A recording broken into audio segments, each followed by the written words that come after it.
Hello and welcome to the Hevi AI Podcast, the podcast where we explore the intersection of AI, technology, and heavy industry. I'm Paul Culvenor. And I'm Brad Gyngell. And together we've built Hevi, your AI-powered contract administration platform for heavy industry. Today we are joined by Cuong Quang, who is the co-founder of Octant AI. With over 20 years of experience in planning and delivering major projects, Cuong has been instrumental in developing AI-driven tools that provide early and accurate detection of financial distress in capital projects. Octant AI's technology has demonstrated capabilities such as providing early warnings of cost overruns and improving cost forecasting accuracy by up to 87%. Welcome to the show, Cuong. And there's some pretty hectic numbers that I've just reeled off. So, welcome, Cuong, and keen to dive into all that you do at Octant. Yeah, awesome. Now, thanks for having us on the show, and it's been also really exciting to see your journey at Hevi, and keen on sharing what we've experienced, and hopefully we'll both get lots out of it. Yeah, awesome. I guess to sort of start us off, if you give a bit of a background on yourself, early career, and sort of the journey that led to the starting of Octant. Yeah, sure. Well, I have a 25-year background in artificial intelligence, and I go so far back that my AI capability really started about the same time as just a little bit after Gary Kasparov was beaten by Deep Blue by IBM. So my AI research started when expert systems dominated. And it's been fascinating seeing the rise of machine learning and then deep learning. And now we have foundation models and we have amazing things happening in that space with agentic AI and so on. So happy to touch into that. I'm also a mechanical engineer. I've had a 20-year career in major projects working with big companies like Rio Tinto, BHP, and also companies in the oil and gas space, so Total, Impex, and Chevron, both as a mechanical engineer, project manager, and also where I've had the chance to apply it, machine learning solutions as well. So, really keen on talking about this fascinating topic. And I guess my first question is based on sort of that early stage of like the AI before AI as we know it today, and more sort of in the machine learning space. Was there any sort of cool projects and stuff that you did with the sort of Rios and BHPs in that sort of early stage of your career? Yeah, interestingly enough, one of my first jobs as a graduate engineer was on a really cool robotics project for Rio Tinto, and we designed and implemented the first twin cell robotic sample station up in Dampier, which was a way to automatically sample the quality of iron ore before it gets shipped into their customers in China. So that was a really cool high-tech project, which was it was very expert driven. You had to program the robot in very specific ways, but this automation aspect to my career has been there, I think, from the very beginning. That's awesome. Nice, sweet. And so, I mean, you've seen it all. Like, how did you feel when the term AI started coming out and it started being applied in these new ways? Like, are you one of the people who goes like, oh, well, it was always, it's not that different to what it was. We were doing this way back, or have there been some really revolutionary step changes in your mind? Oh, totally. I think so. My first real AI sort of experience was applying machine vision techniques to engineering surfaces back in my undergrad. This was in the late 90s, and the moment that still gives me shivers is that moment when AlphaGo beat Lee Sedol in 2016 in Move 37, and I was at Oxford at the time, and I saw the future of what AI was capable of. And at that time, it was a grand challenge in the AI community to beat a human Go grandmaster. And from that, I was studying at Oxford. I was studying major projects at Oxford, so very much heavily to my domain. But when that was achieved, I thought AI is going to change everything, and particularly in projects. So that was what inspired my research at Oxford. And from that research, we then founded Octant AI, which is really the commercial application of the research I did while I was at Oxford. And since then, the promises and also the perils of AI have never been abstract to me. I feel like when there is a lot of hype in the industry around what AI can and can't do, and as you probably both know, there's real doomers and then there's the real utopian views of AI. But I never felt like I wasn't inspired by what's possible, and we really have to work together as a society to make sure that we maximize the benefits while minimizing the harm. So really, Brad, I've been inspired by AI from all along. I've never kind of just jumped on the AI bandwagon. Yeah, awesome. I guess my next question based on that is, like, I guess you sort of mentioned about the start of Octant AI and that journey and the capital projects and all that sort of jazz. Like, what was the initial vision and mission for Octant? Like, did you have that sort of grand vision of, I can see the future of AI, I see the future of capital projects, infrastructure is still going to be a massive part of the future. What was the sort of initial vision for how Octant was going to play a role in that? Well, I remember back in 2015, rightly or wrongly, I kind of stood in front of the class after hearing about what Google, DeepMind were doing, DeepMind were doing, and then it became Google DeepMind.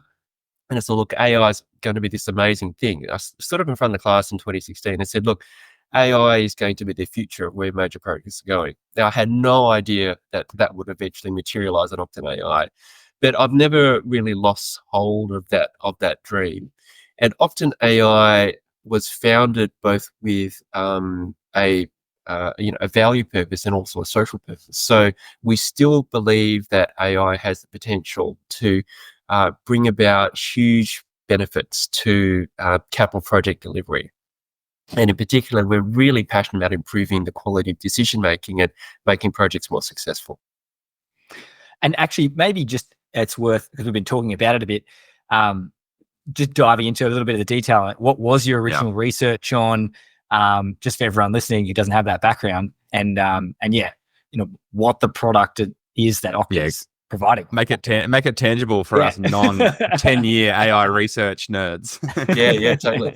Well, it really, what I went to Oxford for was to find out whether what I was experiencing in my career actually was a larger problem around the world. And it turned out that cost and time overruns were not just idiosyncratic to my experience, but actually turns out to be something that a lot of projects suffer.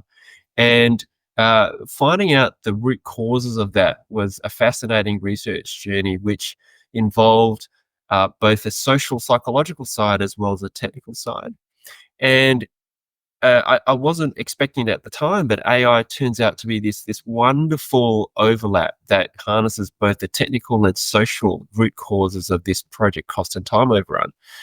And so what Octant does is my research was around, can we use machine learning to help us make decisions more accurately by forecasting into the future more accurately, which sounds like a ridiculous goal, but it turns out that you can predict more accurately with machine learning. And so what Octant AI does is it learns from data how to make more accurate forecasts of project financial performance. And if you're more accurate about where you think you're going to end up, you can do more about it now to either avoid disaster or preserve success. And so that's what Octant AI does for our customers. Oh, nice. And so maybe make it, give us an example of, like, it doesn't have to be a real one, but just hypothetical on a project, someone uses Octant, and then what decision do they make differently, and then what outcome do they get? Yeah, awesome. So we had a real customer who was delivering a roughly 3-year-long project, and Octant was able to provide 200 days early warning that project was going to lose a huge amount of money. Okay. And the customer priced the value of those 200 days, and it was worth about $3.5 million to them to get that early warning. So really the value proposition for what Octant AI does is around being able to quantify financial uncertainty, being able to provide that early and more accurately so that customers can take decisive management action to preserve that success or implement changes so that they can divert that project from failure towards financial success. Yeah, like And that potentially putting extra resources on, or cutting out some absolutely. group or something like that if they know it's going to overrun. Yep, absolutely. And we work with both the private sector and the public sector, and we've been able to demonstrate that early warning across many project types and many project configurations too. Yeah, I got a question on, I guess we talked about sort of how the real time project data and the historical data of actuals leads to predicting future pains or gains down the track. How much of sort of the forecast and sort of cost to complete stuff is taken into account as well as sort of like the actual numbers? Because I know like my experience is a lot of people will say, oh, it is what it is, so we just take last month's numbers and move them forward. It's going to be next month's numbers, but like we don't want to do that because it's like encourages poor performance to continue instead of like, hey, this is what we should be. Here's what we're actually doing. Here's where we should be as a revised forecast, which is almost like still a zero-based budget rather than just rolling forward bad behavior. Yeah, look, no, it's a great observation, a great question.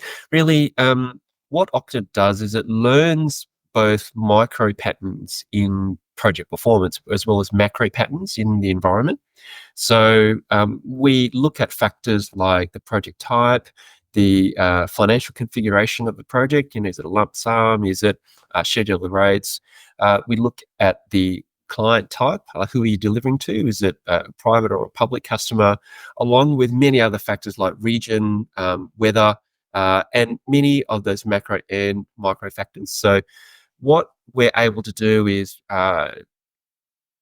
get our machine learning algorithms to learn what those patterns are.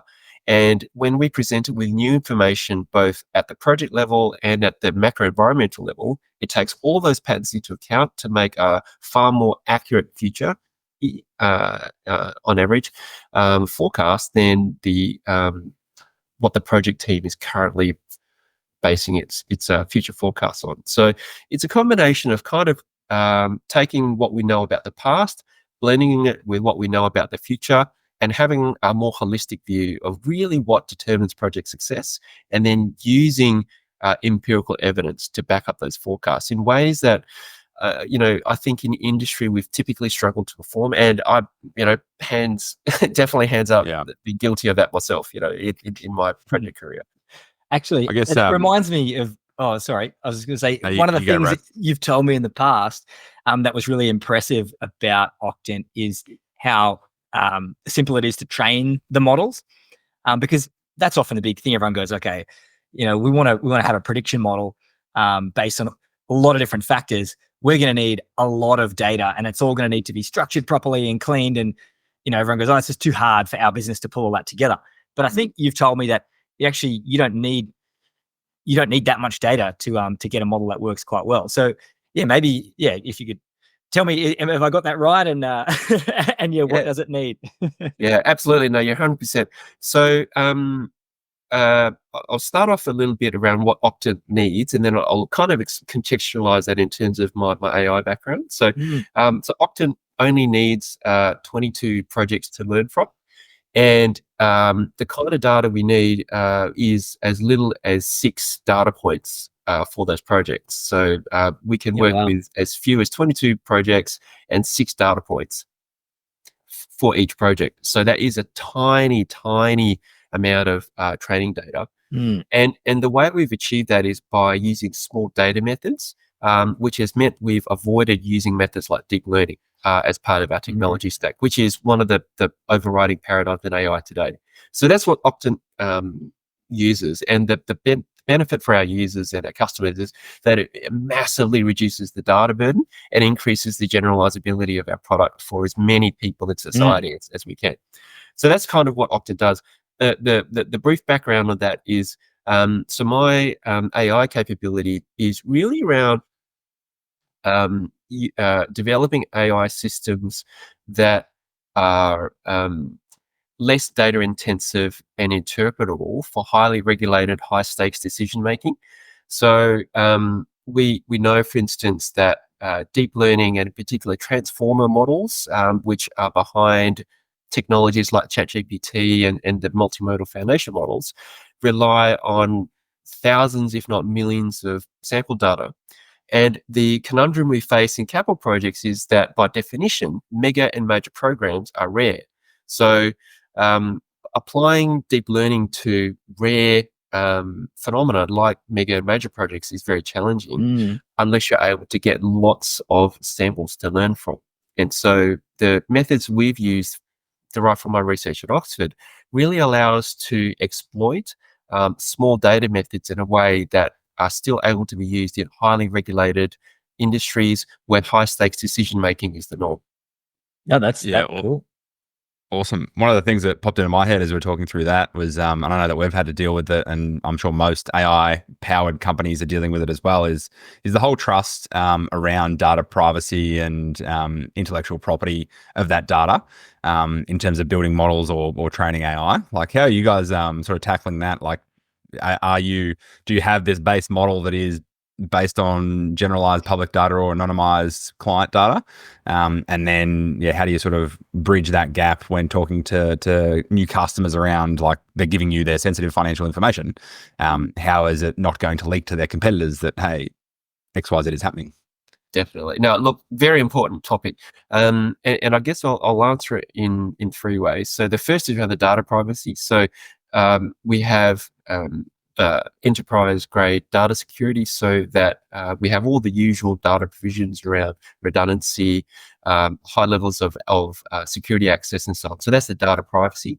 From the AI model standpoint, because we've used small data methods, we don't need to use the transfer learning that companies that use deep learning require. So for instance, there are several AI companies in the market at the moment that gather customer data, build a huge deep learning model off that data collectively, and then use that to then service new customers with.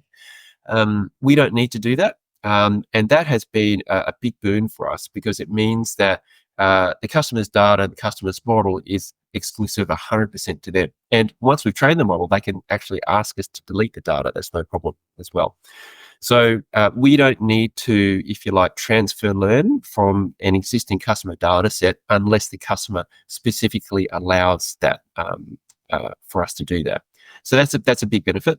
And really the third component of that is, if you combine both of those together, it allows us then to work in highly regulated industries, one.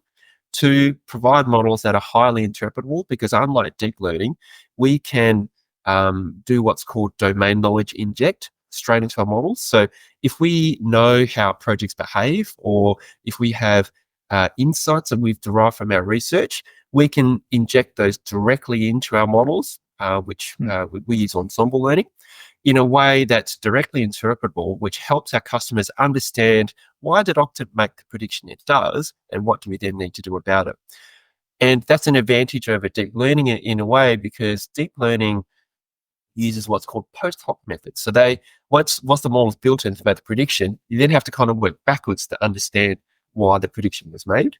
Whereas with our methods, you know it all the way through. And we've had requirements with the Australian, New Zealand government, for instance, to have highly auditable and traceable AI predictions. No, that's amazing. It's because it sounds like, you've got a system which kind of has the best of all worlds, really, and then solves some of the major challenges that people face within AI. I guess the only then question is, well, why doesn't everyone do it like that? Is there a trade-off, or is it getting harder? What's the what's the downside? Yeah, look, we found that construction, right or wrongly, has this sort of perhaps undeserved reputation for not being the most innovative industry, which I kind of think is a little bit of a misnomer. But compared to the rates of AI adoption in other sectors, construction does lag a bit. So there's a sense that there's a lot to be done, I think, to promote AI awareness, and this podcast is a wonderful example of doing exactly that. So definitely hats off to you guys for doing so. So there's that aspect to it. There's also, we find being able to demonstrate that methods like ours complement rather than compete with these existing methods is very important to build that trust in AI. And thirdly, we've only launched our product in the last sort of 7 months or so. And so prior to that, we had a different way of going to market. And with a product, it means that more and more people can get engaged with it in a more hands-off way. So both of those three factors are really, I guess, helping us to see a faster take-up with this, of this type of approach compared to the way they were doing it before. Yeah, I guess that was sort of my next question is, like in terms of you're dealing with legacy people in a legacy industry that is potentially not used to adopt change and potentially scared of AI and predict forecasts and all that sort of stuff. How do you sort of overcome those barriers, and sort of how do you build that trust within the humans on the other side of the fence that you guys are working with, who are trying to interpret this data and then make good decisions? Like, how much are they like, oh, no, stuff that. The system's telling me to do X. I'm a 20-year PM. I know that this is wrong and we should be doing this instead. Yeah, no, great question. Look, it's been a journey of discovery for us to be able to answer that, both for ourselves and for the industry at large. We've kind of initially approached it as being, we thought people like us would fall head over heels in love with our approach. That's turned out to take a little bit longer than we thought. And so what we've realized, however, that the value proposition resonates really strongly with folks in the financial and risk communities. And the reason for that, I think, is that they tend to take a much broader view of business performance, where project performance is a key, if not the most important part of that, but it's not the only factor that goes into overall business success. And so we found that by being able to articulate the value proposition in a quantifiable financial way to folks like the risk and their finance people, we've been able to get much more senior level engagement, which then creates the impetus then for much broader adoption within the organization. And so if you're able to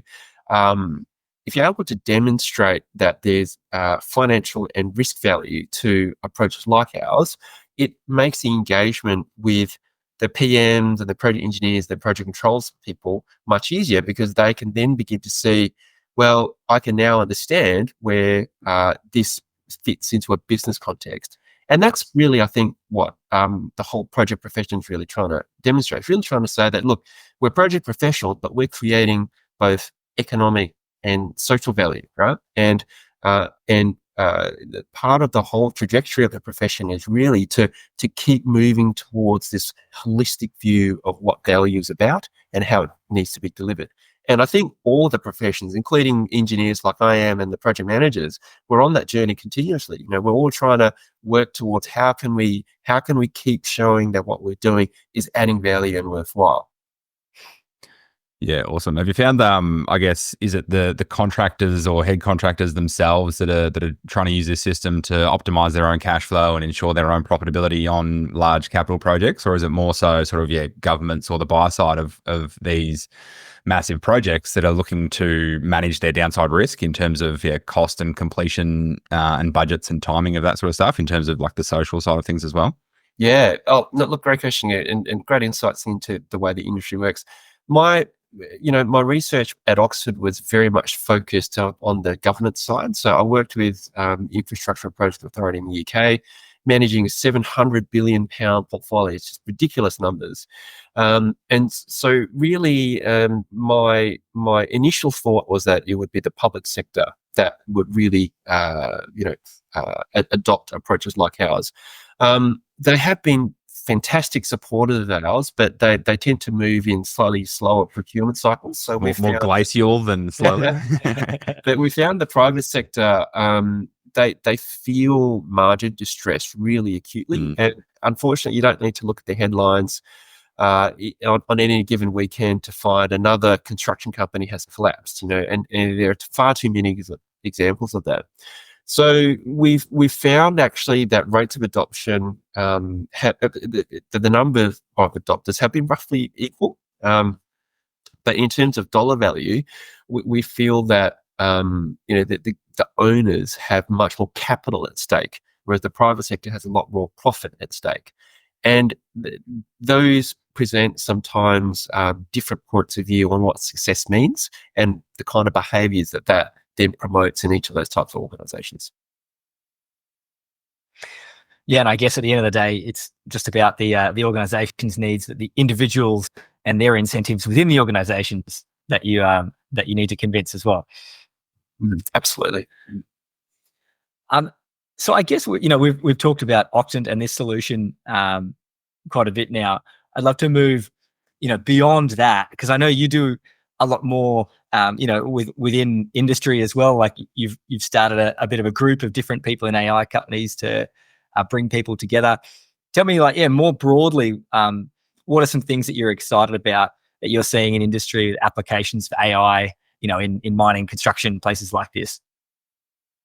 Yeah, look, like I said, I think that different. So I'll kind of start broadly and then talk about mining construction more specifically. So more broadly, I think that the advent of ChatGPT and the like is really just the beginning. LLMs, large language models, large vision models, and all that kind of thing is really just the beginning of, I would genuinely say, is an AI revolution. And I think that we're seeing profound changes that society needs to deal with. We, as I said at the beginning, we want to be at a point where we can maximize the benefits for as many people as possible, and not just for those in positions of power, right? Who are either heads of billion-dollar AI companies or have custodianship over huge, swaths of data and so on and so forth. So we want to make sure that AI benefits are for everyone, and we maximize those, while at the same time minimizing the harms of AI. And things that I find very exciting. I love the notion of what's called physics-informed AI. So AI that learns world models. And NVIDIA have just released open source. Hats off to them for doing so.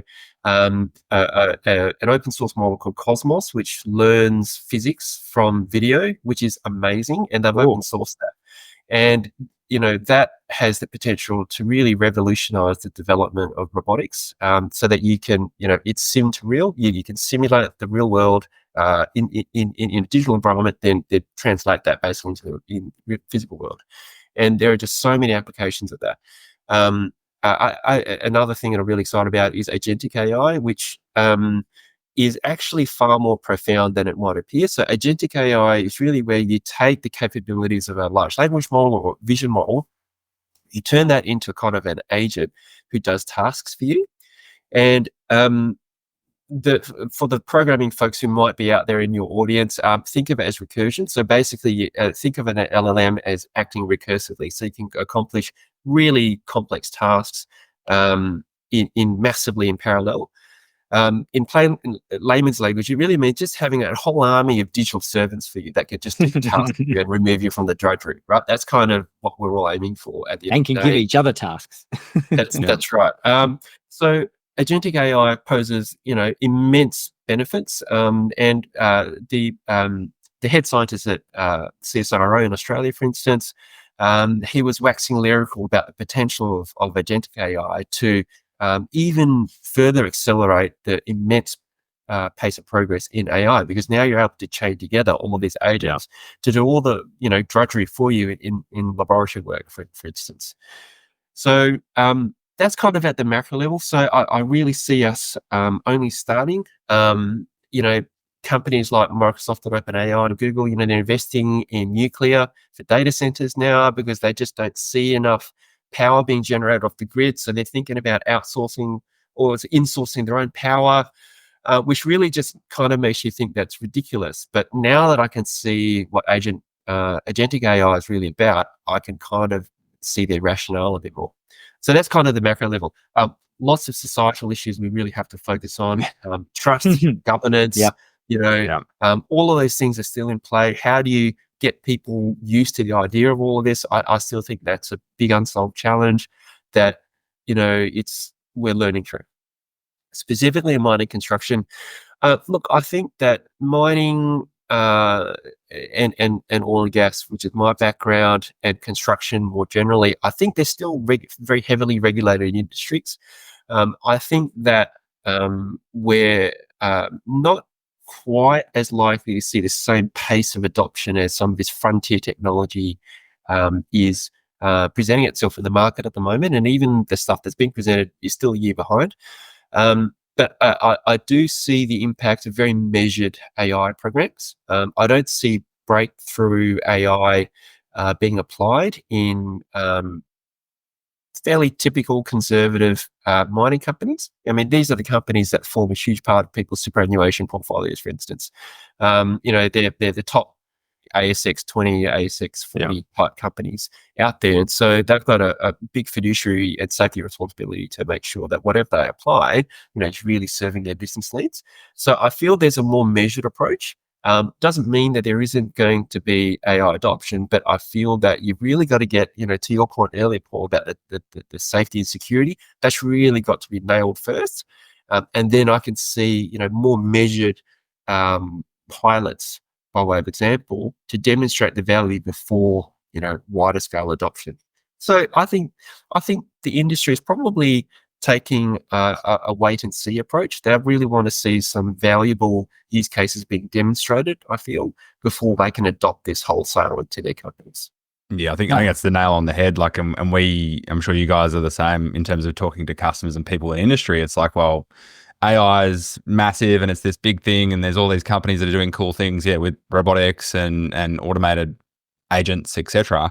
But then at the end of the day, there's still people sitting in a truck, sitting in an excavator, or drilling a hole. It's like, well, how's it not directly impacting my job right now, or the project outcomes just yet? So I think there's a fair way to go and a few barriers to overcome in terms of everything that we talked about today to get to that stage. Any other questions, Brad, before I dive into our sort of closing questions for Cuong?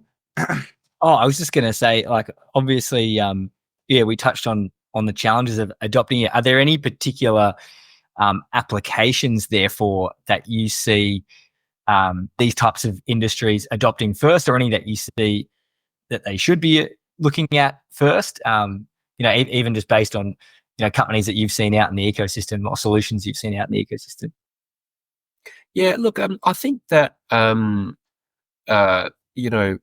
technology, for instance, and we're going to focus just on AI. I feel like the agentic. Sorry, I feel like, take a step back. I feel like anything involving foundation models is much more directly applicable now, because you can host a lot of your stuff privately, and companies can then start using those sorts of technologies on premise, which is a big plus, right? And much of the time, you don't even need to pay for the foundation model. You can just open source and just customize it yourself, and I only see the pace of that accelerating. So I think there's more options for companies to start piloting things internally now, which will drive, I guess, the value of data scientist professionals and the like, to have them in-house. So I feel that will continue to be a factor. So I see more experimentation going on there. I see that there's going to be a continued need to demonstrate the value. So it's kind of, you on the one hand, you've got the shiny toy syndrome. It's like, this new open source model sounds like it's great and I can do stuff with it. But then you also have to demonstrate the value, and you can't afford to take precious data science resources internally onto just experimenting. So there's always going to be a filtering process, I feel, around, okay, well, the use cases where they can apply these open source models, and typically they're like what you guys have. You have huge reams of qualitative data in contracts, in status reports. A lot of that takes a lot of effort to compile those, and a lot of effort to analyze them and to synthesize action from it. And I feel like, just like you guys have pioneered and done, which is awesome. You can build systems that, streamline that into a proper workflow, but then augment that process by harnessing, LLMs and the like to be able to make that workflow much more pleasant, much more seamless, and much more productive. So I feel that it's going to be a case of lots of piloting, but really the focus needs to be, as I'm sure it has been for you guys, it has been for us, demonstrating the value. Yeah, for sure. And a good insight. I mean, it's around like applications, pain points they're currently seeing that involve a lot of qualitative data that hasn't until now been able to be structured into a proper workflow. Definitely. Paul, I'll throw it over to you awesome. to launch into the so next we section. like to ask everyone these sort of 3 questions about sort of current state and future of AI. And I know we've sort of touched on some stuff previously, but what is your current favorite tool or use case of AI, either personally or professionally, that you can share with our listeners? Favorite professional tool is Cursor AI. Just recently moved from because I'm a product guy as well as being an engineer. Cursor has been great for a great experience there, and Lovable as well. Lovable is basically a full stack AI product copilot, which has been awesome. And ChatGPT is surprisingly useful both for sort of professional and personal stuff. Yeah, I know. I've quite often got voice assistant open with the kids when they're asking questions, and now the AI, like GPT assistants, fondly referred to as helper lady in our household. Awesome. So good. And then next question is, if you could snap your fingers today and solve a current pain point with AI and the power of it, either personally or professionally, what would it be? Yeah, great question. One I've never really thought about. I think the pain point, I think, is the trust factor. There are some people who are still not even quite familiar with Siri, let alone with ChatGPT and all these sorts of things. So I think it's the trust factor. There's no immediate silver bullet to that, but I feel it's getting, it's the way I kind of frame it is AI is an experience, and it'll eventually evolve to become infrastructure. It'll just be a part of our day-to-day life. We won't even notice it. So but what needs to happen is trust. And if I could click my fingers and solve that, well, that would make things great. But I don't see that. It's a good answer. It's a great answer. And then just before we close out, current, I guess, long-term future vision of AI, whether that's 10, 20, 1,000 years into the future, are we living the Terminator or Matrix, or are we in blissful utopia where AI agents are just doing everything for us and we're just lying on the beach sipping AI-built margaritas? Yeah, no, great question. Look, it's AI is a grounded technology like every other technology we've built. And I feel that my biggest concern is power and wealth disparity that AI can bring. I see that there's going to be tremendous benefits in the sciences, but the benefits aren't going to be distributed equally. So my biggest concern with AI is that it will bring all of this progress, but that's not going to be distributed evenly. And in many cases, I'm fearful that it might exacerbate those inequalities. So I think that for the most part, on the whole, will be positive, but I'm really quite concerned that we try to maximize the benefits for everyone. Yeah, it's a great answer, and I think very much resonates with sort of the direction that you currently see the world heading, unfortunately. And as we've talked about, the companies that we've talked about are the Mag 7 companies, and they're only going to get more bigger and badder if they do internalize a lot of their processes and then become more reliant from a society perspective on the power of these massive companies. Sure. I guess, before we close, is there anywhere you'd like to send our audience in terms of getting in touch with yourself or learning more about Octant AI as well? Yeah, great. No, thanks for that. So for the folks in the audience, please do feel free to jump on to octantai.com. That's our company homepage. I'm Cuong Quang. I'm on LinkedIn, and I'm also contactable via LinkedIn and also via the company homepage. We'd love to hear from you if any of this has resonated with you, and really wanted to thank Paul and Brad from Hevi to invite me along.